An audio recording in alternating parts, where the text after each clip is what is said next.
Hello, welcome to my YouTube channel, guys. Today I am going to make a new video, so please whatever. So guys, आज मैं आ गई अपने नए vlog के साथ और आज आपको दिख रहे होंगे बिल्कुल नए चेहरे। पता नहीं कुछ तो मांग रही थी एक या दो, गेस करो ये लोग कौन है। इतने प्यारे लगे। कौन है वो? पता नहीं कौन है। पीछे देखो पीछे। तो ये लोग हैं मेरे पेरेंट्स और मेरी छोटी बहन। सो गाइज़, ये है मेरी फर्स्ट वीडियो जिसमें मेरी फैमिली, मेरे फ्रेंड्स और मैं सब साथ में घूमने वाले हैं और आपको दिखाने वाले हैं कि हम कहाँ गए थे, हमने कैसे एंजॉय करा अपना दिन। और चलो लेट्स स्टार्ट।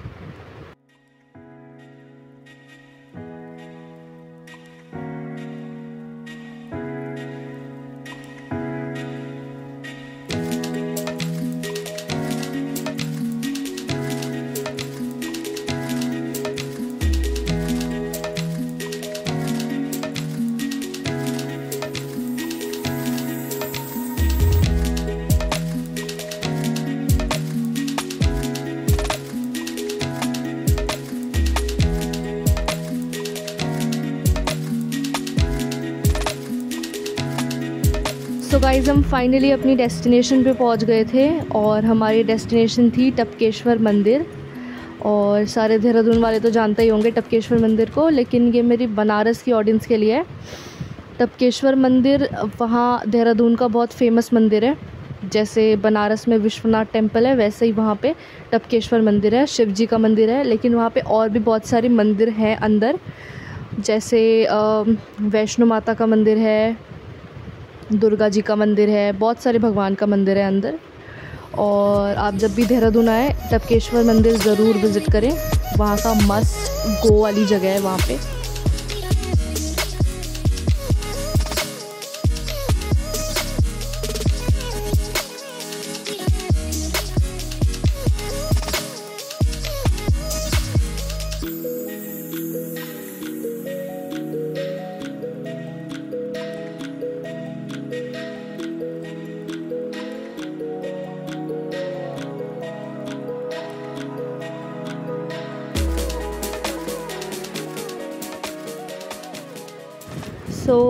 हम हर जगह दर्शन करने के बाद फाइनली वैष्णो माता मंदिर पहुंच गए थे। और यहाँ पे गुफ़ा के अंदर से चलकर जाना होता है और ये गुफ़ा इतनी सकरी है ना, मतलब बहुत पतला सा रास्ता है, नीचा सा रास्ता है, आपको बैठ बैठ कर ही जाना पड़ेगा यहाँ पे।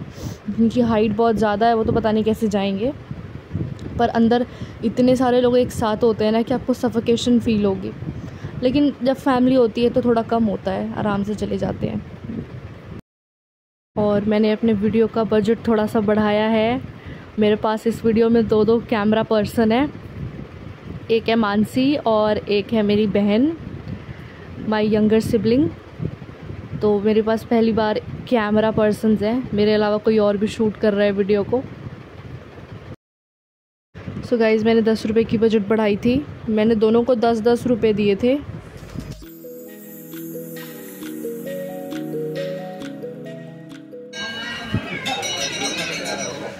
बाहर निकल रहे हैं अब हम मंदिर से। हमने दर्शन कर लिया, बहुत धूप है। अब हम कुछ नाश्ता करेंगे क्योंकि हमने पूरे दिन से कुछ खाया नहीं है। बहुत भीड़ है आज यहाँ पे, मेरे पैर फूक गए सारे, इतनी धूप है, इतना गर्म हो रहा है ये ज़मीन। हम्बा हम्बा रम्बा रम्बा कम्बा कम्बा। तो हम फाइनली कुछ खाने के लिए बैठ गए थे। हम सबको बहुत भूख लगी थी क्योंकि सुबह कब की निकल चुकी थी और हम भूखे थे।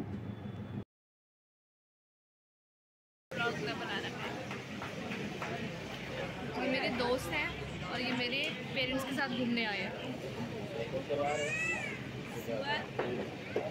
ये है तो कैसे करते हैं मानसी। सो गाइज़, अब हम खा पी कर निकल चुके हैं और अब हम जा रहे हैं किमाड़ी, क्योंकि आसपास में बिना क्राउड के कोई एक जगह बची है तो वो सिर्फ किमाड़ी है। गुच्चू पानी में इतनी भीड़ थी कि हम वहाँ से जाकर वापस आ गए आधे रास्ते से, क्योंकि हम भीड़ में ट्रैवल नहीं कर सकते, ना मैं स्कूटी चला सकती हूँ, मैं हैवी ड्राइवर हूँ बहुत ज़्यादा।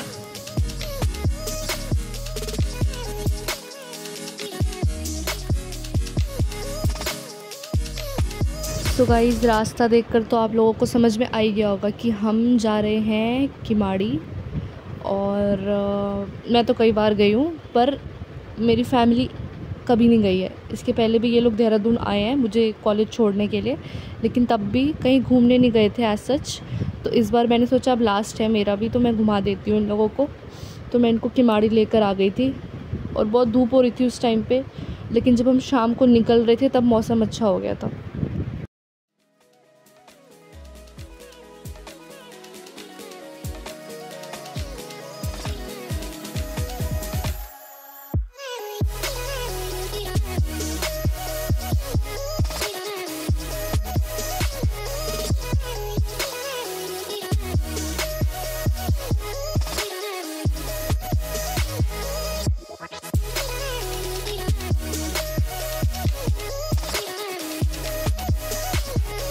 तो अब हम यहाँ रुके थे चाय पीने के लिए, थोड़ा सा रेस्ट लेने के लिए, क्योंकि हम बहुत देर से ड्राइव कर रहे थे।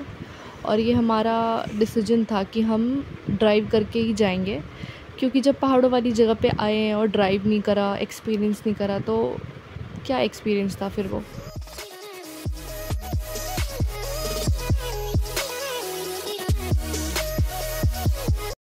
यार मुझे वैसे तो बहुत डर लग रहा था कि मैं इन लोगों को लेकर तो आ गई किमाड़ी, लेकिन अगर यहाँ कुछ देखने लायक नहीं मिला तो फिर ये मुझे पीटेंगे।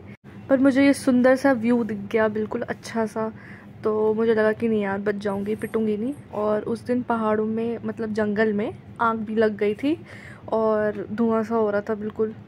वापस जाते टाइम हमने देखा भी था, काले काले से पेड़ हो गए थे बिल्कुल, देखिए पत्तियाँ बिल्कुल काली काली सी हो गई थी। तो हमें पता लग रहा था कि हाँ आग लगी थी और अब बुझ गई।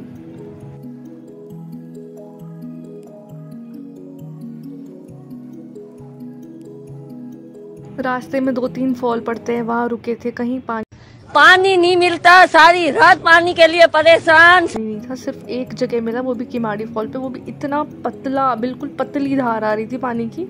और फिर मैंने सोचा यहीं दिखा देती हूँ, और फिर मैं इन लोगों को नीचे लेकर गई थी। पानी इतना ठंडा था,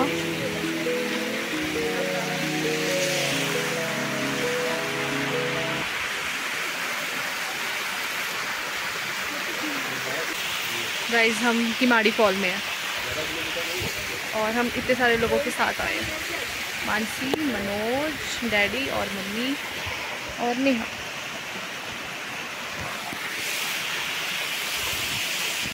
पानी बहुत ज़्यादा ठंडा था और हमें पानी में उतरने के बाद पता लगा कि पानी के अंदर टेडपोल्स भी हैं, साइड में चिपके हुए थे, पत्थरों में लगे हुए थे। अब हम सब जा रहे हैं वापस नीचे, क्योंकि अब शाम भी हो गई है और हमें जाना भी है।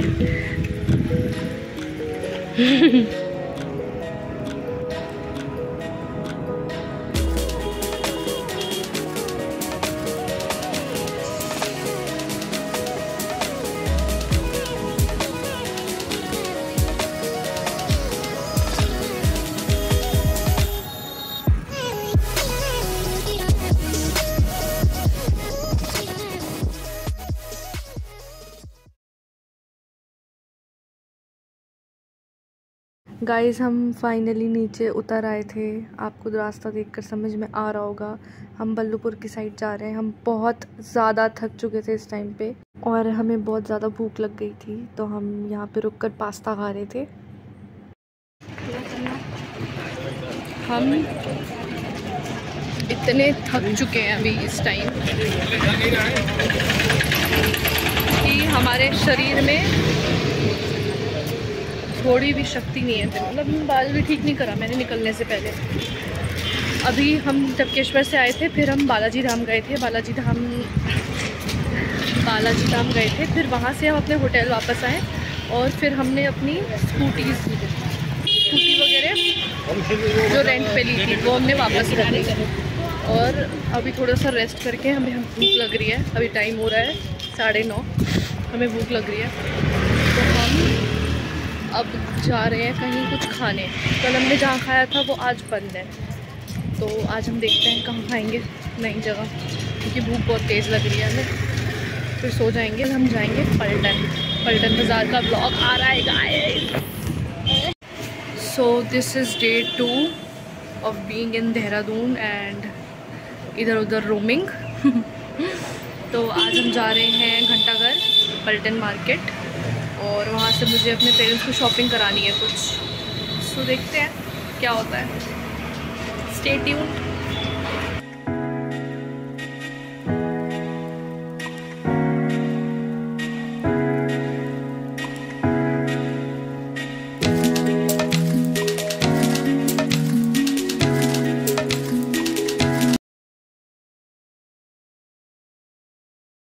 गाइज़ हम फाइनली पहुंच चुके हैं घंटाघर और सामने है पलटन बाज़ार और मैं लेकर जा रही हूँ इन लोगों को स्ट्रेट पलटन बाज़ार में।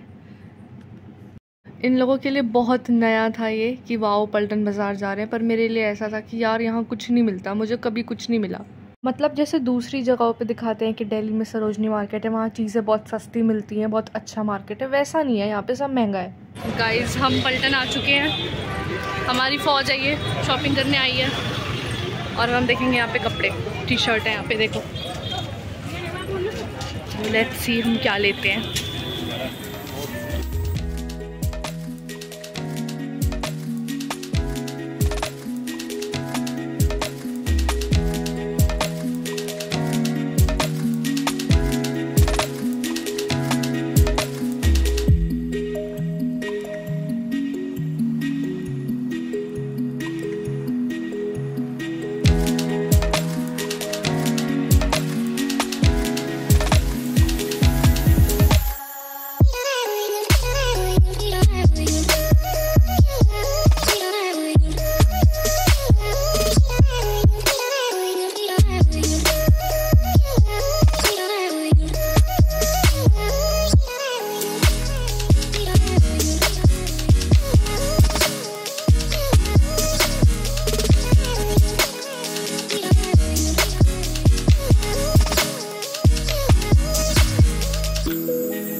शॉपिंग करी है इन्होंने बहुत सारी। तो एक जगह कर लो, छूट ना जाए।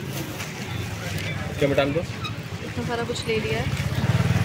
शेड में बैठे हुए हैं, अभी और कुछ भी लेंगे, ढूंढ रहे हैं, मार्केट में जाएंगे अभी वहाँ पे। हेलो 200 में ले लो आप, प्यारे प्यारे पाव वाले वाले।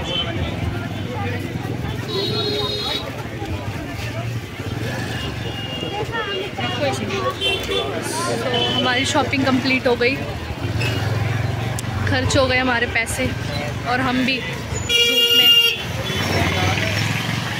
बहुत बुरा हाल है। अब हम पी रहे हैं दिस नींबू शिकंजी कोल्ड। फाइनली हमारी शॉपिंग कंप्लीट हो गई और अब हम सब वापस जा रहे हैं अपने होटल रूम में, क्योंकि हम थक चुके हैं बहुत ज़्यादा धूप में। हमें अब बैठना है, जाना है, तब हम एक ऑटो करेंगे।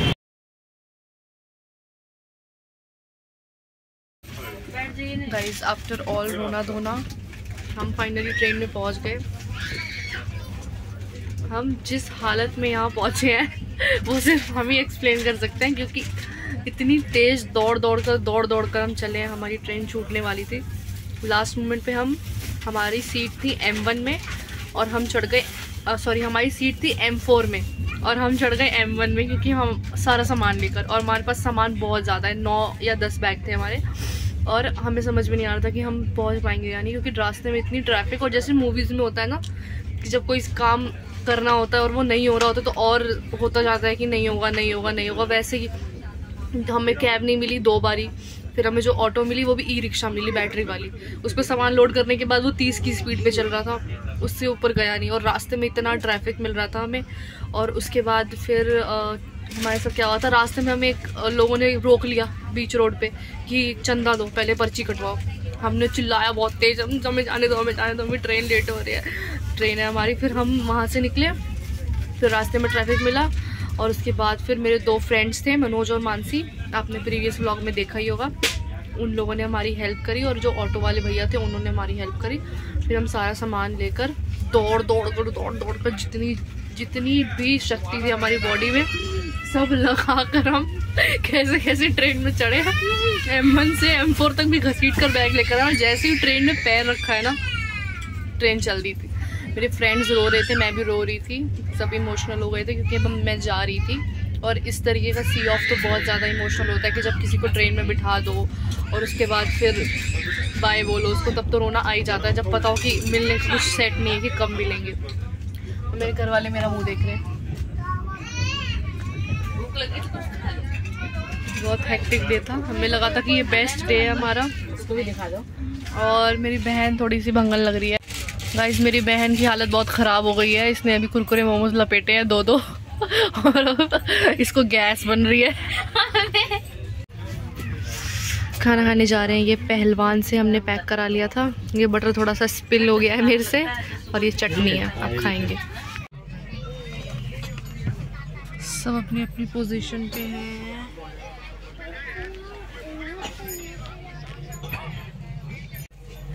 गाइस अब हम लेट चुके हैं और अब सोने का टाइम हो गया है।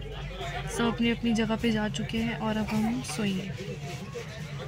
नींद नहीं आ रही है, फ़ोन चलाएंगे थोड़ी देर, फिर जब सोना होगा तब सोएंगे। बस अब पड़ गए। ट्रेन में तो कोई कंफर्टेबल होता नहीं है, पर चलो ट्राई कर रहे हैं हम पूरा। कबाड़न जैसी हालत हो गई। चलो विल ट्राई। सुबह हो गई थी, हम सब ब्रश लेकर खड़े हो गए थे कि मुझे ब्रश करना है, कुछ खाना है, भूख लग रही है। मम्मी, मैं, नेहा सब, वो तो छुपा भी रही है कि मुझे मत दिखाओ। और हम सब बिल्कुल फ्रेश हो गए थे, बस नहा नहीं सकते थे वरना वो भी कर लेते। गाइस इसके बाद बैठ के हमने बहुत देर तक वेट करा कि कोई चाय वाला आ जाए, कॉफ़ी वाला आ जाए, हम कुछ खा पी लें। लेकिन आखिरी में प्रतापगढ़ के लिए रुकना पड़ा हमें क्योंकि वहीं पे सबसे अच्छे पकोड़े मिलते हैं। पता नहीं चाय तो नहीं पी थी हमने।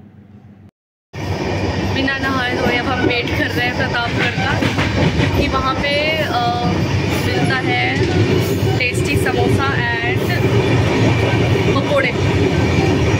और यहाँ के व्यूज़ मिल रहे हैं हमें गर्मी में खड़े होकर। फाइनली प्रतापगढ़ पे जब ट्रेन रुकी तो समोसे वाले भैया अपने आप से ट्रेन में आ गए थे, तो मैंने उनको वहीं रोक लिया और उनसे मैंने समोसे ले लिए 5-6। और फिर हमने समोसे खाए। जब हम समोसे खा रहे थे तब पकोड़े वाले भैया भी आ गए थे, तो हमने अंदर बैठकर ही पकोड़े भी ले लिए थे उनसे। और बस यही किया हमने, खाया पिया। थोड़ी देर बाद घर आ गया, घर गए और घर पे कुछ तब तक भूख बिल्कुल मर गई थी, तो हमने घर पे तो कुछ ऐसा खाया नहीं था खास, थोड़ा बहुत सा खाया। और ये बदतमीज़ी करती हुई नेहा, इसके हाथ में फ़ोन देके गलती करी थी कि बार बार मेरे मुंह में कैमरा घुसा रही थी। गाइस फाइनली हमारी जर्नी कंप्लीट होने वाली है, क्योंकि अब हम पहुंचने वाले हैं घर। अभी तुरंत नहीं पहुंचने वाले, 3 घंटे बाद 3:30 बजे हम पहुंच जाएंगे बनारस।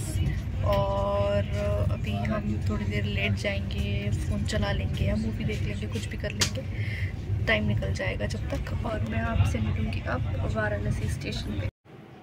आफ्टर 6 मंथ्स फाइनली मैं पहुंच चुकी हूँ बनारस।